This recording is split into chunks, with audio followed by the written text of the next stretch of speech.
রংপুরের বদরগঞ্জ উপজেলার দলুয়া সরকারি প্রাথমিক বিদ্যালয়ের সহকারী শিক্ষক জাহাঙ্গীর বাদশা একই বিদ্যালয়ে চতুর্থ শ্রেণীর এক শিক্ষার্থীকে ফুসলিয়ে বিয়ে করেছেন বলে অভিযোগ পাওয়া গেছে। ৬৩% জমি ওই শিশুর নামে লিখে দিয়ে তিনি ওই বিয়ে করেছেন। বিদ্যালয় ও এলাকাবাসী সূত্রে জানা গেছে, উপজেলার বিষ্ণুপুর ইউনিয়নের ওসমানপুর সরকারপাড়া গ্রামের জাহাঙ্গীর বাদশা সহকারী শিক্ষক হিসাবে ২০০০ সালে ওই বিদ্যালয়ে যোগদান করেন।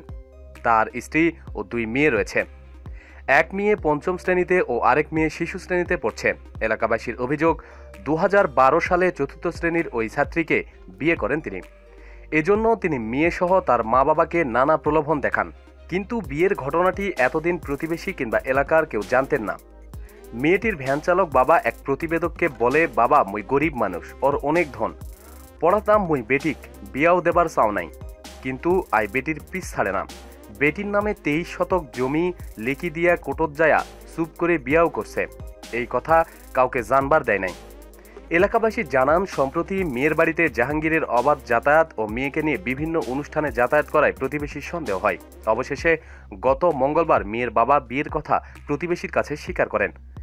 জানতে চাইলে শিক্ষক জাহাঙ্গীর বাদশা ওই ছাত্রীকে বিয়ে করার কথা স্বীকার করেন। তিনি বলেন, ভাই যা হওয়ার হয়েছে, দয়া করে পত্রিকায় লেখাটা দিবেন না, আমার চাকরির ক্ষতি হবে।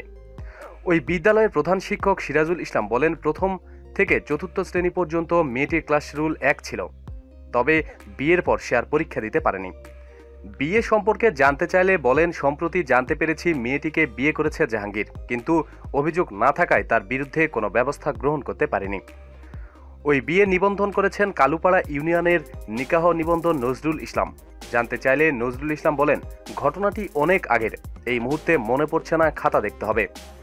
উপজেলার সহকারী শিক্ষা কর্মকর্তা শাহিদুল হক বলেন, একজনের ব্যক্তিগত বিষয় নিয়ে হস্তক্ষেপ করা ঠিক নয়। তিনি একটি কেন ৭টি বিয়ে করতে পারেন। তবে উপজেলা শিক্ষা কর্মকর্তা মহিনুদ্দিন আহমেদ জানান, চতুর্থ শ্রেণীর শিক্ষার্থীর বয়স ১০ বছর, কোনোভাবেই এই বয়সে ছাত্রীর বিয়ে হতে পারে না। তদন্ত করে অভিযুক্ত শিক্ষকের বিরুদ্ধে আইনগত ব্যবস্থা গ্রহণ করা হবে। উপজেলা নির্বাহী কর্মকর্তা খন্দকার ইশতিয়াক আহমেদ বলেন, ঘটনাটি জানার পরই তদন্ত করতে শিক্ষা অফিসারকে নির্দেশ দিয়েছি।